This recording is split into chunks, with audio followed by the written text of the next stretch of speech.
I appreciate that you all came on this important holiday to listen to this talk. And of course, I'm not really a member of your community, and so I might present certain views that you may dislike or whatever. But if you have any objections or comments or criticisms or whatever, please raise them during the talk so that I can have some sparring partners in the audience. Now, I start with something which I usually forget, namely to name my collaborator. So all this started in a certain sense with Timo Erik, who first introduced me to the strategy and management community and told me that there are really interesting intellectual and scientific problems there. A fact which I have to admit I was not fully aware of originally. Then Massimo Vaglian has been a very important intellectual partner for me over the last couple of years, and I learned quite a lot of conceptual and organizational and strategic thinking from him, and much of that, of course, also influences this talk. Then I've been collaborating on related topics, not completely on what I'm presenting today, but there are important intellectual influences. First of all, there's a theoretical biologist, Olaf Reitbach, then there's a philosopher Peter Jardenforsch, then there is a physicist, Eckhard Olbrich, and the computer scientist, Niels Bertschinger. The last two are members of my group, and so this just indicates that I'm taking an interdisciplinary or multidisciplinary perspective here. Let me start with some quote. Unfortunately, I couldn't get the original English version, of course. Michael O'Leary made this comment in English, but it's kind of idiosyncratic or so, and doing it with Google Translator so didn't work, and couldn't find the original quote on the internet. I searched quite hard. Essentially, it means that doing it cheap is something that Lufthansa is not capable of. That was his comment when Lufthansa announced its plans for relocating some of its services to its now full subsidiary German wings. And we'll come back to Michael O'Leary in the end, because what he's saying sort of illustrates important points. There's one message already behind that here, namely that you cannot just change a single aspect of your business strategy. You have to have a coherent strategy plan, and this is not something that you can easily do by just changing certain aspects of your current plan. You have to get into a completely different mode of thinking, and I guess that is behind this quote over here. I want to give you another example, which also illustrates certain aspects. Around the time of the French Revolution, there were many discussions in theoretical biology, and one of the foremost proponents of these discussions, and also the person who essentially at that time won the debates with his opponents and competitors, was Georges Cuvier. And he did the following remarkable and stunning feat. So that was at the time when lots of fossils were discovered and people came to the conclusion that there had existed species like the dinosaurs that no longer existed, that had become extinct in catastrophic events. And so at some point the fossil just consisted of a single claw, just part of the foot. And then on the basis of his principles that each species has a really coherent lifestyle, he reconstructed the entire animal, just looking at its claws. So it was a carnivore, and from the claw he deduced that it had a certain way of chasing its prey, and then for that you need to have a certain digestive tract, you had a certain skeletal and muscular structure, you need to have certain teeth and so on. So he reconstructed the entire animal just looking at the claw. And of course people didn't really believe him, but shortly afterwards a complete fossil of that species was found. And this reconstruction agreed remarkably well with the actual fossil that was then found. And that of course made his fame.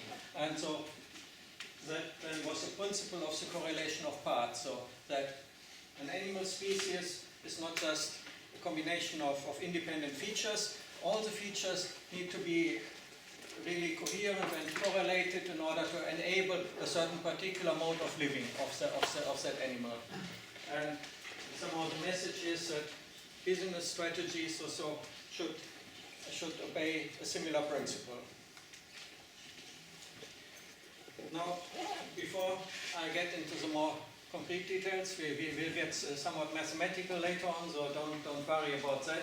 But let's first emphasize certain conceptual aspects. This is a multi-dimensional aspect. First of all, we want to represent economic structure. So there's some reality there. So we look at business plans, we want to analyze and capture them, and we want to see what are the common features at an abstract level that are behind the diversity of many plans. Then, on the other hand, of course, this is about how do we conceptualize these things. So this is about cognitive models that we make of analyzing some reality. And the two, of course, are intertwined because business plans or strategy plans that you see also the result of cognitive models of other people or of yourself.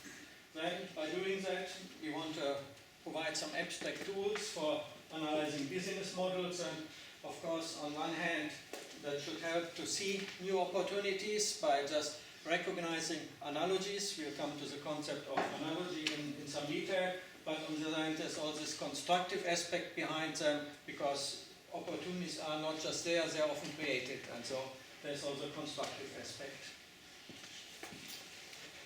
Again, certain things that are important for the discussion. Complexity often is an issue, and complexity does have two different aspects. On one hand, there's a world out there, or the data that you may have if you're in machine learning, and you want to capture as much of that as possible. You want to describe in your internal models as much of the world as possible. But on the other hand, you have certain constraints and limitations. This is a model complexity, and of course you want to have simple models. You want to capture some rich environment, rich data source, or whatever by a simple model. And so on one hand you want to increase the aspect of external complexity, but you want to decrease the internal complexity. And there are certain aspects of this. So first of all, as I already said, you want to represent as much or as diverse as possible in a manner that is as simple as possible. And in order to do that, you need to identify the structural regularities or the symmetries in order to achieve a compact internal representation. And much of that, what I'm telling you also is about that, to identify certain regularities at a very abstract level. But you have certain structural constraints. You cannot do everything, so you need to impose the right structural constraints. And having constraints is not always bad. It might also enable you to get a more efficient representation, might even enforce a more efficient representation. And that is an important aspect in machine learning. And much of my inspiration actually comes from such fields as well.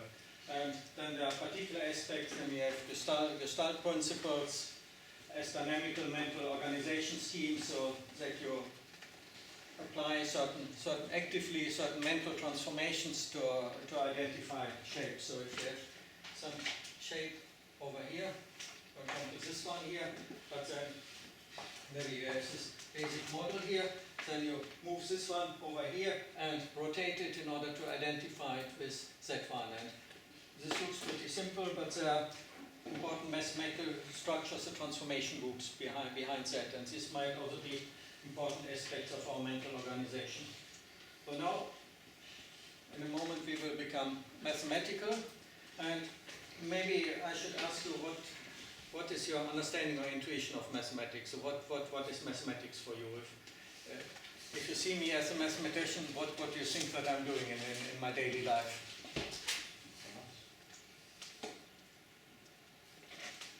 Well, of course, I could do the quantitative aspect. I could solve differential equations. I could apply statistical tools also to whatever problem I have at hand, that is, apply sophisticated quantitative schemes. That is one part of mathematics. Of course, I could also do algebraic or algorithmic aspect of things as a computer programmer, to have a computer program, to have a particular scheme, a workflow plan, or whatever in your computer program. That would be the algorithmic side. But in fact, this talk will represent neither of those aspects. I will go into the more qualitative or abstract aspects of mathematics. So that is another direction of mathematics, namely to look at abstract principles. And so we will do that. Oh. Now, I think I better switch off.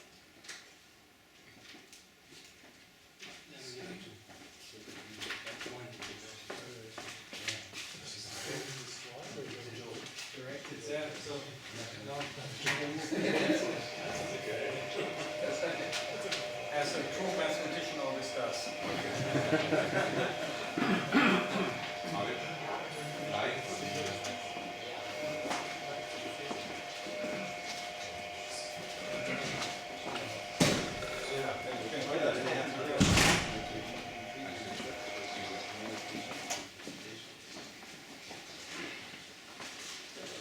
So first of all, this is about certain modes of representation. So we assume that we have certain properties that show some kind of correlation. Let's look at a very easy thing, namely we look at apples. So here you might have the color, and so here it could be green, could be yellow, could be red. Of course, there might be other colors, but the precise details are not so important because, as I told you, I will be working at a rather abstract level. So here, another one could be taste. And so this could be sour, sweet, or whatever, crisp, or whatever taste you might like. And then we see certain correlations. Maybe the green one is typically sour, the yellow one might be sweet, and the red one might be sweet or crisp, yeah? And so you can easily represent it that way. Now, of course, there might be other dimensions. So there might be the size of the apple, its shape, the structure of its surface, or so. You would need other dimensions. Of course, you could also represent this by a matrix here. So if there's no cross, I put a 0 here, 0, 0, 1, and 0, 1, 1, 1, 0, 0. That would be a different representation. Again, pretty simple, they look pretty compact, but again, when you have more dimensions or so, you don't really see how to do that. Here, with 3 dimensions, you could still try to do it. With 4, it requires quite sophisticated power of imagination, and if you have 5 or 6 and then 10 or 100, then it becomes essentially impossible. Now, I propose a different one. So I arrange things differently. I put color over here, and I put taste over here, and then we had green, yellow, red, and then you had sour, sweet, crisp, and then green and sour correspond. There's no color shown here. I guess there's some color shown.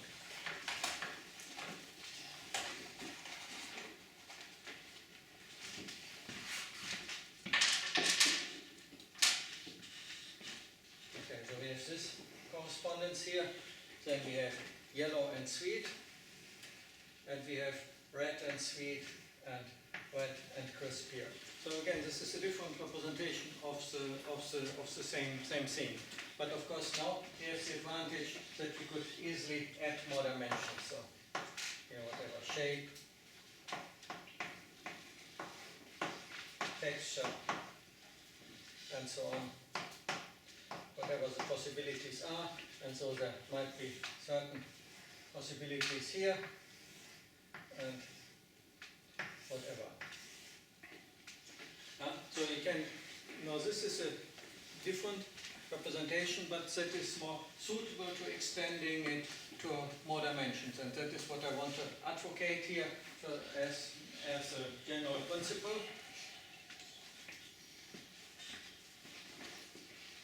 And again, maybe let me give you some, before we go into that and before I come up with the mathematical definitions, let me again give you something about the paradigms of machine learning.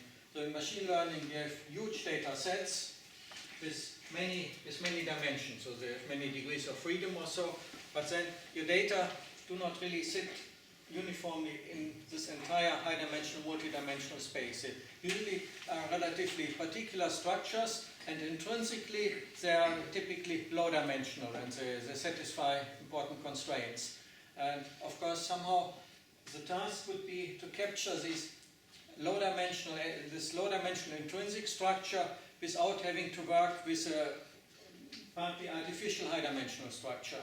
And so that precisely see here, if you add more and more dimensions, you just have a high-dimensional structure, but your collection of points in there, your data set might be intrinsically low-dimensional. And so that is why we have this representation here. We could add more and more. We could also try to have some kind of spatial arrangement here. Other ones here, and again, draw the connections and whatever here. And so this is kind of arrangement that I want to formalize now.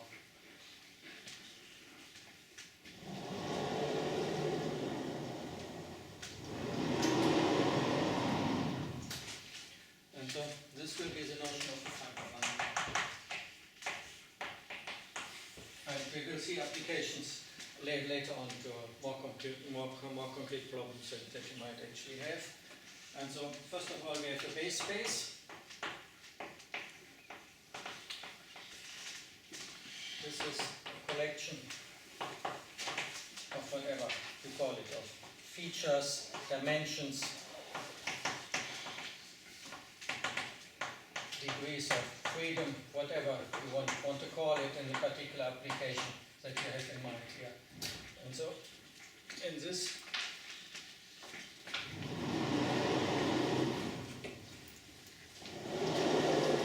example here, the base space just in this case consists of these four points over here.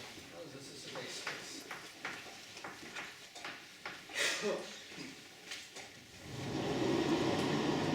Then you have the fibers. One over each point of the base space.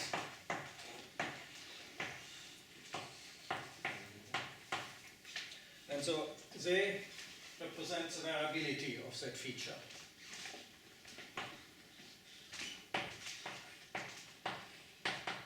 And the various possible values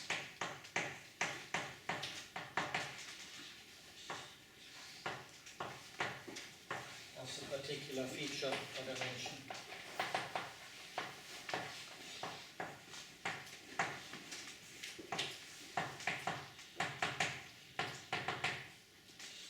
And in principle, each fiber could have some intrinsic internal structure, and that could also vary between the structures. So fibers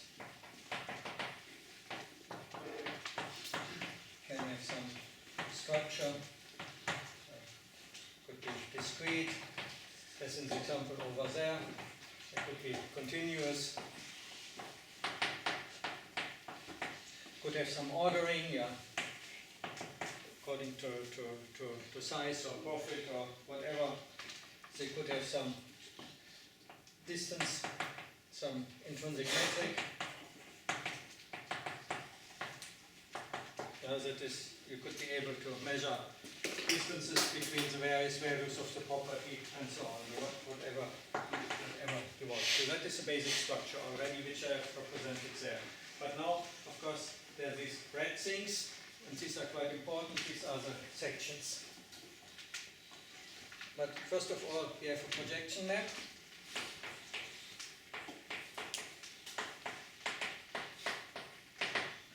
It's from the total space. That is the collection of the fibers. base space. And this is called pi.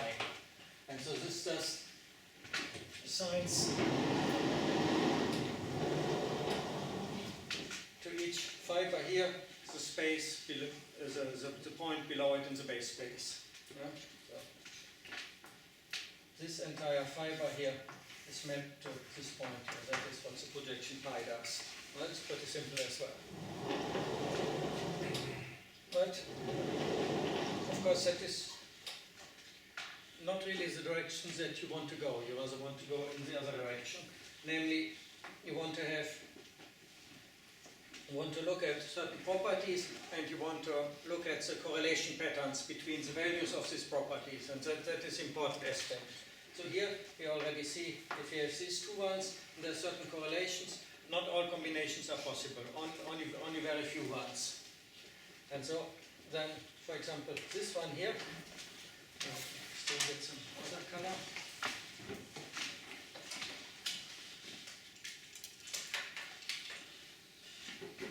This one here could be a local section. Yeah, so we assign to the dimension color the value green, and then we assign to the dimensional taste, to the dimension taste, the value sour.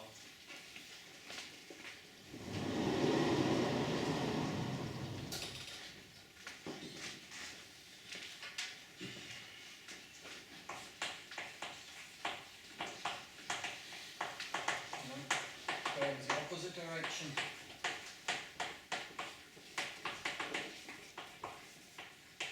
They assign to a certain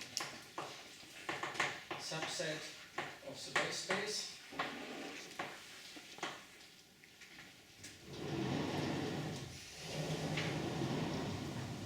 Certain subset of the base space,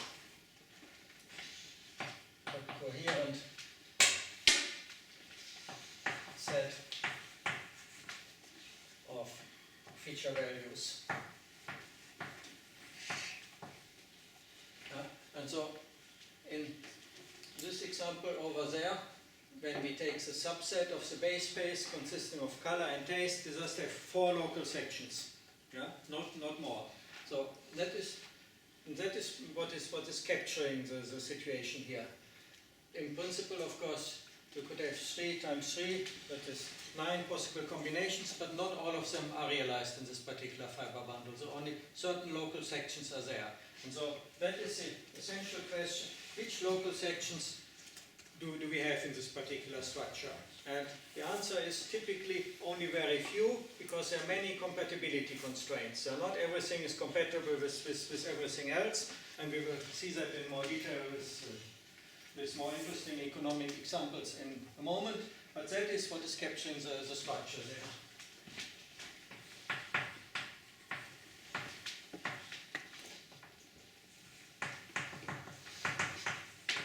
Not all combinations of feature values are possible. And perhaps very few.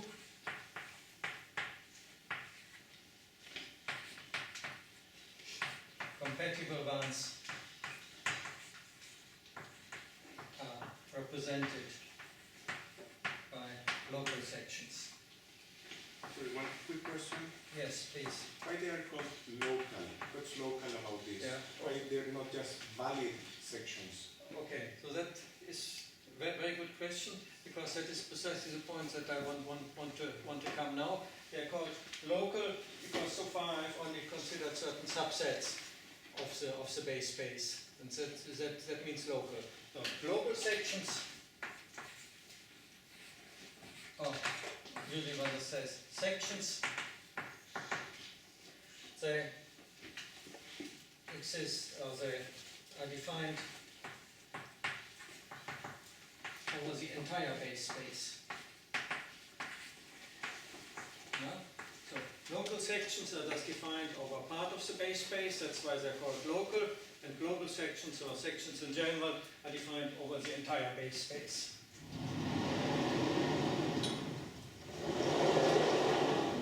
So, erase this one here for the moment.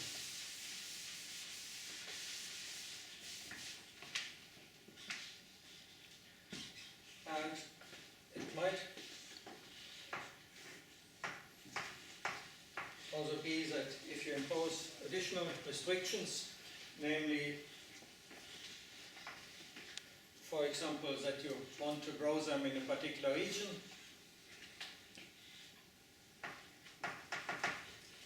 for example, you can have apples in Denmark, you can have apples in Italy, and I guess you can have apples, let's say, in South Africa. And maybe then we put here, let's be drastic, maybe the Antarctic. Yeah, and then, of course, here you may have certain compatible sections here. Then nothing is compatible, but you might also have a particular kind of apple which maybe is shown over here. This particular properties, maybe it's particularly large, so it's a gigantic apple, and it might not grow in any of those countries here. We have a section here which you cannot extend because you don't find the growth properties there. Maybe with some artificial fertilizer you can grow it in India or so, but that is not the part, not the important aspect here. So you may have certain local sections that cannot be extended to global sections, and then you have a problem.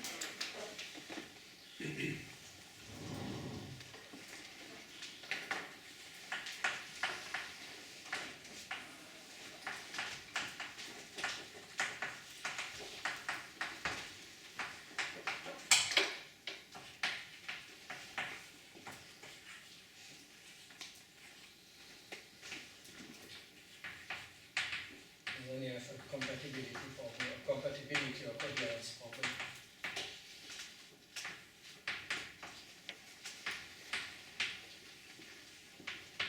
So then, of course, since we are in strategy science here, you might not like just to be faced with some impossibility. You will ask what can we do about that. And so now I want to give you particular schemes how to address this, how in certain cases you can remedy this situation. Luigi. Just understand. Imagine that yellow and red apples can be crisp. Yeah. And let's say in South Africa you find a crisp apple, but only red, Yeah. not yellow. How would you represent it? So crisp can be both yellow and red, but in South Africa you have crisp apples, but only red, not yellow. That precisely is this is a very, very good example. Yeah? So we have this section also here, yeah? But this section just goes over here, and then it cannot be extended. Yeah? So here you have a local section, yeah, over.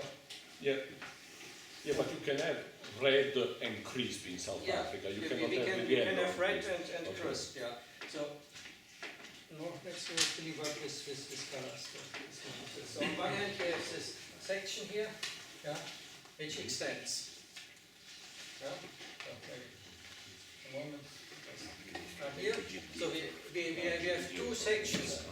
We have two sections over these 4 dimensions over here. Yeah, we have the violet one and we have the green one. Okay, but only one of them can be extended. Okay. Yeah, that is precisely the point. In other words, there's some global incompatibility here. Yeah, and that is precisely represented by the scheme. Well, this, thank you very much. This really is an excellent question that goes to the heart of the matter. Okay. Yeah? So some can be extended, but others cannot be extended because these properties here, yellow, crisp, and South Africa are not compatible with each other. So it's like Massimo was telling me, it's actually like it turning behind. Right. Yes. Yeah, other lines that don't go just one after the other, but Yeah. Right. So you have local compatibilities. Yeah? Here, you have this section here. Yeah? So this section here can be extended. Yeah? But you could also start from this part here, and you have this section, it cannot be extended over here. Yeah? There are no maps from yellow to South Africa, for example. Well, I mean, there might be another section, of course, that connects yellow and South Africa. Let's do it in blue. Yeah. But have this section here that could go over here. Yeah, so the property is yellow, and South Africa could still be compatible with each other, but not all of them simultaneously. Yes. And that is important point here. Yeah, you can have local compatibilities, but global incompatibilities. And what I'm developing here is precisely a framework for representing such aspects.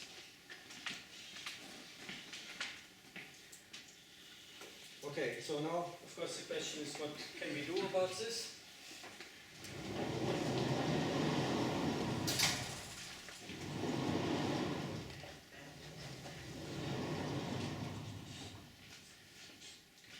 So perhaps I leave the picture over there and erase this one because perhaps the picture is more intuitive.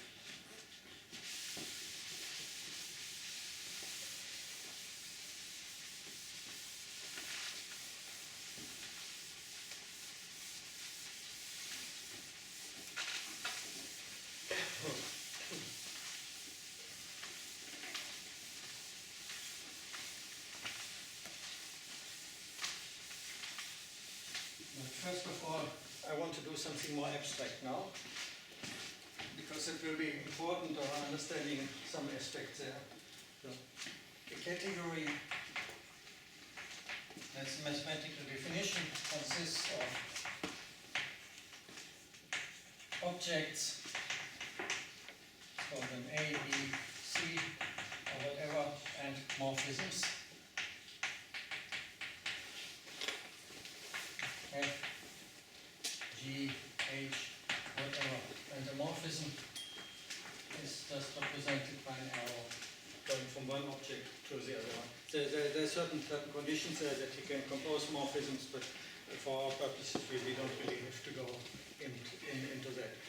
For that, this basic structure. So this could be anything. So morphism, for example, could stand if A and B, as the objects are sets, then, for example, morphism from A to B could just mean that A is a subset of B, so it would be a morphism. Yeah? If we have for an ordering structure, if you have an order, yeah, then A to B could just mean that A is less or equal to B.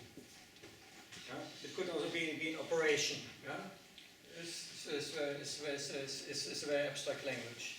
Yeah? It could also be temporal evolution. Yeah? So A is a set at time t, is a state at time t, and B is a state at time t plus 1. It could represent whatever you want. Yeah? And then let's call this category C, and then we have also the category C op, simply reverses all the arrows, or morphisms, yeah? So A to B and C becomes morphism in the opposite direction in C op. Now, the pre-sheaf is functor from C op to sets. Right? Of course, now that's quite abstract, so I had explained to you what that means. So, first of all, you assign to each object, yeah, to each object in C, A, let's call this capital F. You assign F of A in sets. Yeah? That is, to each object you just assign a set. Yeah? And in our application, Yeah. A is a subset of the base space, and f of A is a set of local sections over A. And moreover, for each arrow,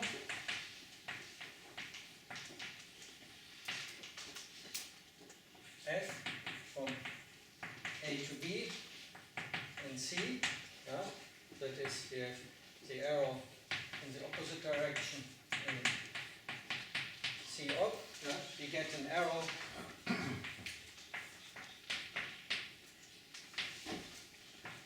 capital F of small f now from f of B to f of A. Yeah, because we have to go in this direction here. Yeah? And so now this is a little abstract, but let's try to interpret that in our language here. We have the set of local sections over A. Now if A is a subset of B, yeah, then we have the local sections over A and we have the local sections over B. Yeah? Now then we need to have get a morphism from the local sections of over B to the local sections over A. Yeah? So these are the local sections over B.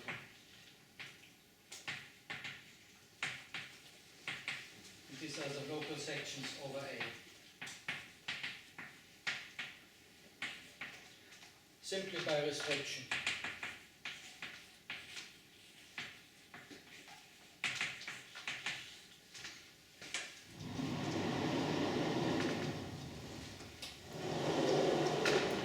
Back to our picture. So let's just take the entire thing as B here, and maybe let's take this one as A. Yeah? Then of course every global section over B becomes a local section over A. But from the examples that we have discussed earlier, it doesn't work the other way around. Not every local section can be extended to a global section. And that is precisely the property that we are capturing here. Yeah? So, in other words, when we introduce additional feature dimensions, then we get more compatibility problems, yeah? More restrictions or so, but when we forget some of them, then of course some restrictions or compatibility problems become obsolete. Yeah? That is the general pattern here, and so this is an abstract mathematical framework to capture that. So now, let's try to do something about this.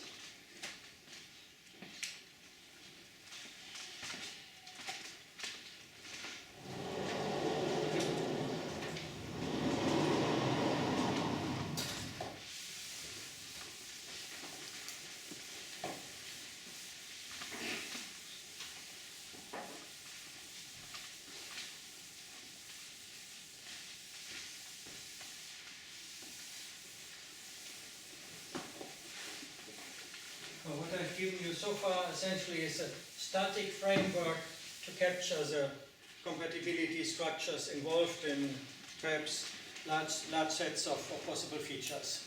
Yeah? Of course, you want to change that in order to get rid of certain restrictions or to overcome certain necessary correlations. So, to overcome such restrictions from global incompatibilities.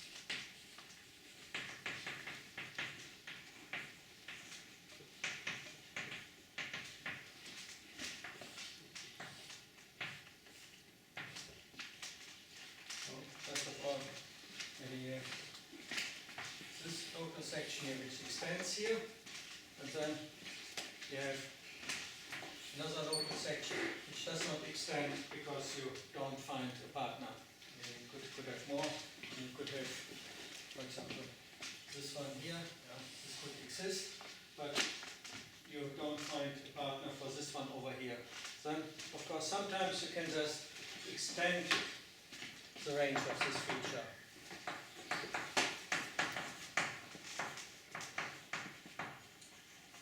When you have this one here, then you you could, for instance, happily extend that. And that usually comes about when you have some technical innovation. Yeah? When you have a car also that increases your mobility, so you can have locations outside. When you have the PCs that enables you certain properties that you could not have before. But of course, as such it's pretty simple, but in order to analyze this might be useful because you particularly see where the incompatibilities arise and what is perhaps needed in order to overcome them. So this is a trivial example. Another more interesting one is what we call amalgamation. And so now we come to a concrete example that we handle that we address in our paper, namely the Apple example. Now, on one hand, you have let me draw the picture. You have the PC here. So the base space is the PC with its properties, and here you have content transfer that is possible, that's high. Yeah. You have the screen size, which could also, the screen size could possibly also be high, and then you have the computing power,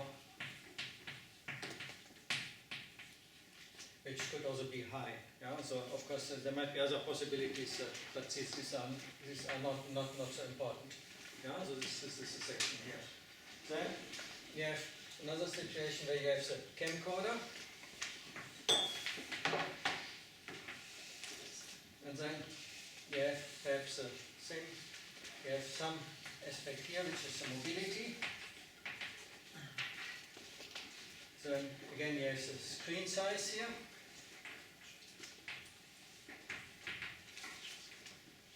And you might have the possibility to share content.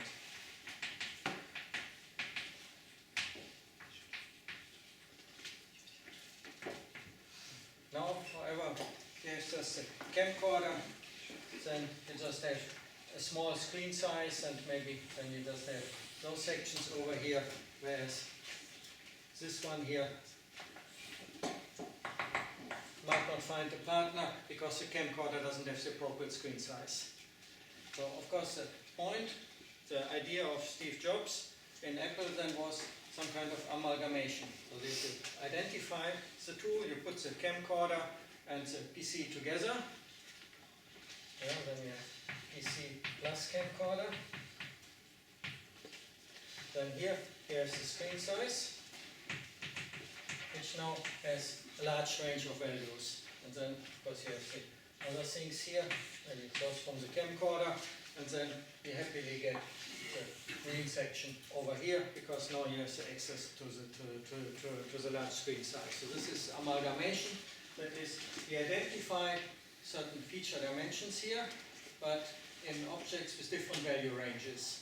Yeah? And when we combine the two, then we get the larger value range, and then we can find sections that had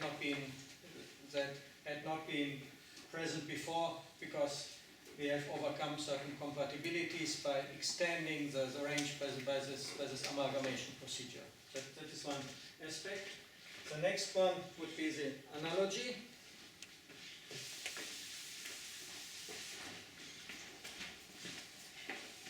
And analogy is a little tricky.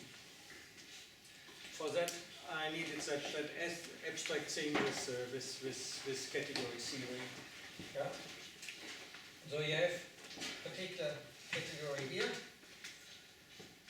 and you have another one, or maybe you have some base space here, base space of whatever x, and here you have space space of y, and now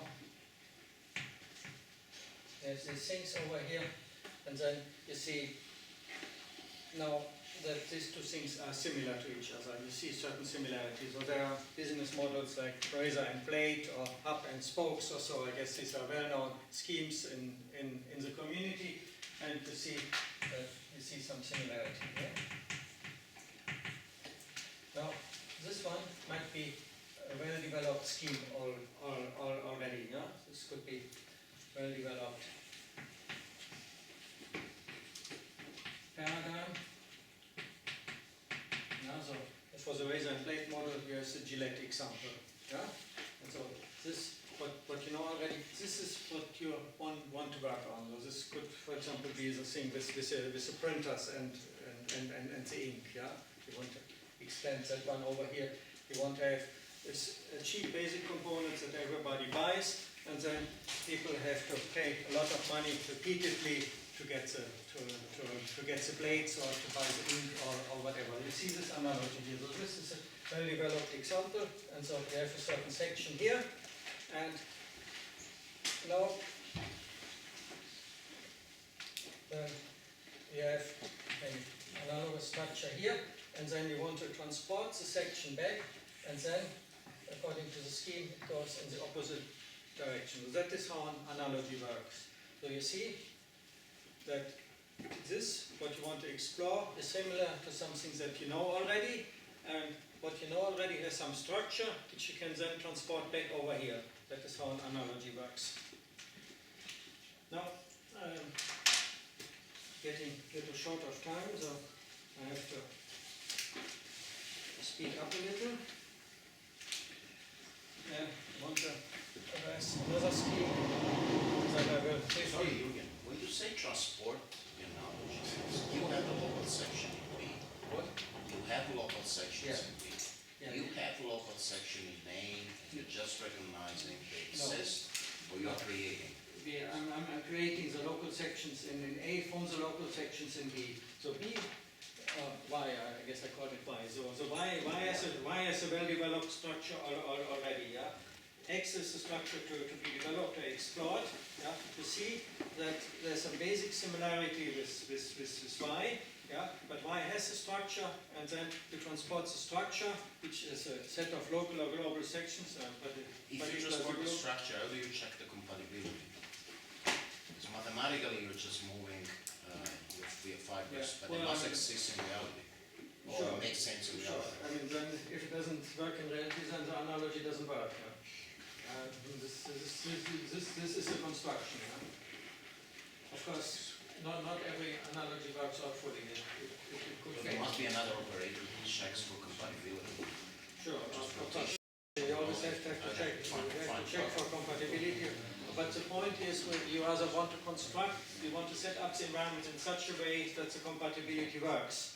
Yeah, so you have this razor and blade idea, yeah, and then you see, maybe I can do it that way, sell cheaply the original first stationary component, and then set it up in such a way that customers have to repeatedly pay for something consumable. Yeah?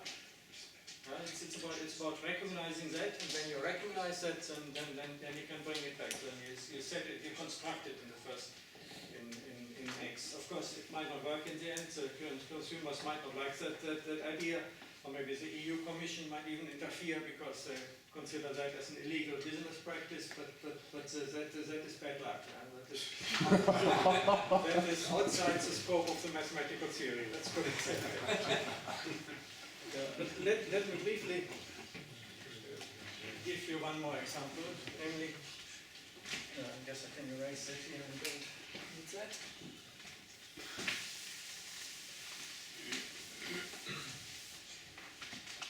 And some can also break up the unit into components. Then, first of all, you do that, then you create links, but then you question the links. I will give you an example in a moment, and then certainly dissolve or replace unnecessary links.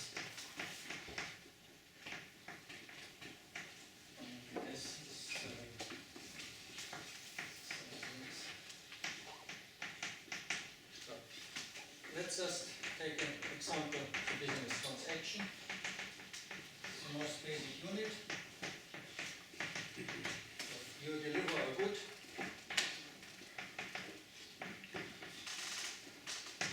or service to a customer. customer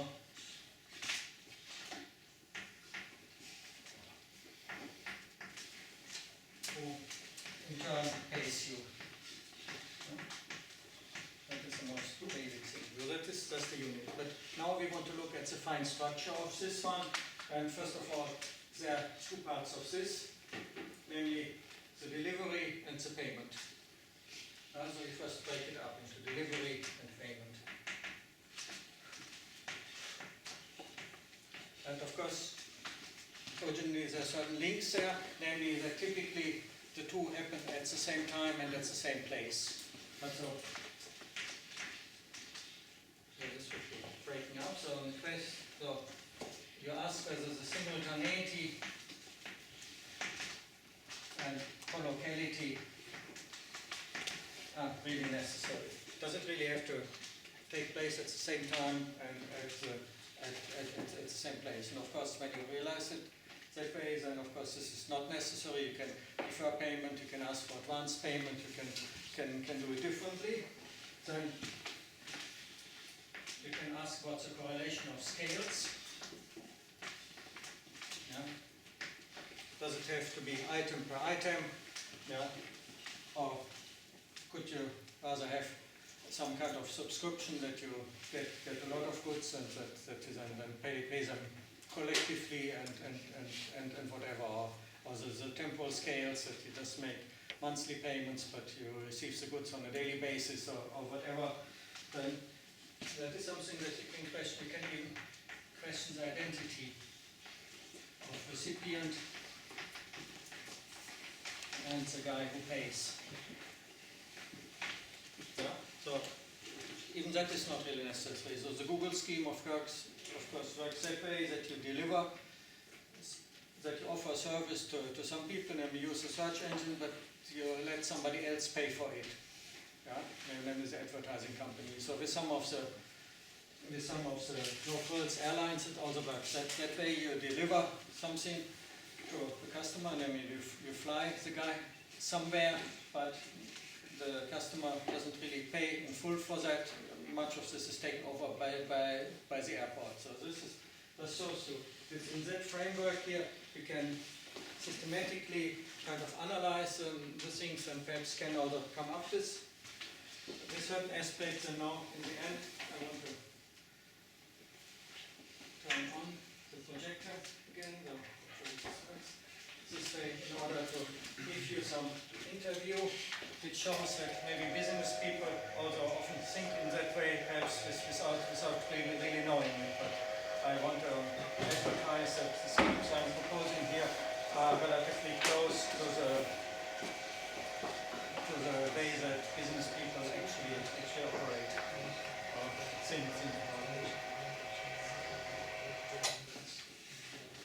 Is the projector still warming up or is it just not coming?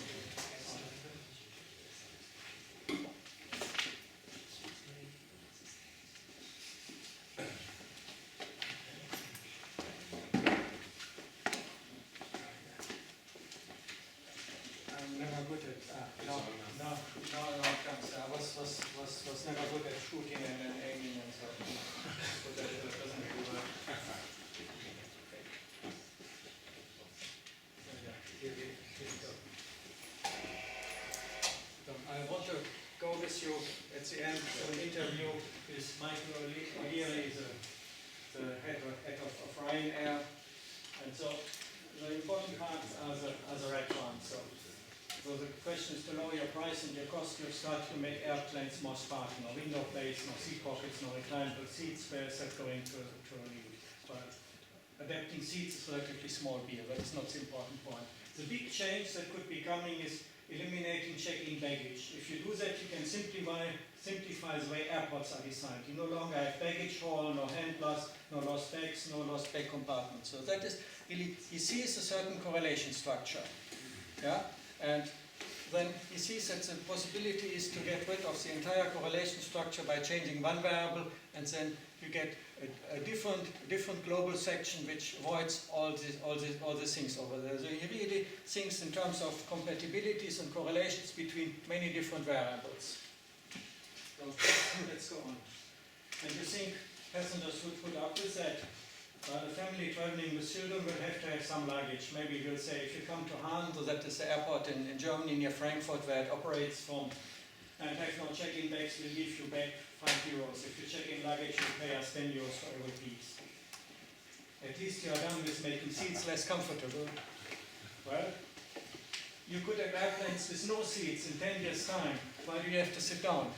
So he's again offering a new possibilities, or he's seeing that you can extend value range with the seats to the value no seats, and that this offers new possibilities.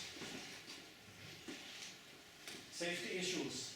Well, why don't you have the same issues on the train? People are traveling on trains at 120 miles an hour, many of them standing up in the aisle or sitting on the baggage. Far more people die on trains than in planes. I don't know whether that is true. People ride on buses where they don't have a seat. I'm not advocating taking seats out, that's not the issue. It's about thinking differently. The airline industry has for years added each new cost item to the ticket price. Now we have to reinvent everything the way supermarkets do to offer cheap food. So you see some analogy. Yeah? The supermarket also reconfigured things in a very systematic way. And so he sees this analogy there and he wants to explore it.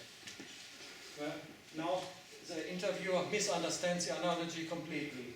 Maybe Ryanair will turn into a flying supermarket. In-flight sales already count for a larger percentage of your profits than on other airlines. So he takes what Michael O'Leary considered as an analogy, he takes it verbatim. Yeah? He takes it at face value, he misunderstands that. Well, there's a limit to the amount of products you can carry up to 36,000 feet. But we might have some online facility where people can shop. You'll order grocery on board and it will be delivered when you get home. So that's another idea. But let's go on. So, yeah, here now. There's a limit to the amount of product. I said that already. So, pay-per-use entertainment might become a source of income. Yeah, people with children can swipe their credit card and watch cartoons. It's the only way to keep the children quiet. If the flight is full of pornography. Oh my God. I don't care as long as customers want it and it lowers fares. Maybe flying will be free in 2015 and airports will pay us to carry the passengers. So that is something that I pointed out earlier. There's no reason why we can't change the whole economics of air travel, apart from the fact that the industry is run by a bunch of numbnuts. Yeah? So it's just about reconceptualizing things in terms of correlation properties, and what I've tried to give you is some abstract framework of analyzing these issues in a systematic way, the way a mathematician would analyze them. But I find this, what I said, I find quite in line with the thinking of Michael O'Leary here. Okay, so let's start with some references. These are two things that will come out. On one hand, I've written a book about the underlying mathematical concepts, which will probably come out this year, and just asked the postdoc to read it once more to point out mistakes and errors, but apart from that it is done. But most importantly, there is this paper with Timo and Massimo where we apply this kind of thinking in a systematic way to business strategy. In particular, we analyze the Apple example in much detail. So thank you very much for your attention.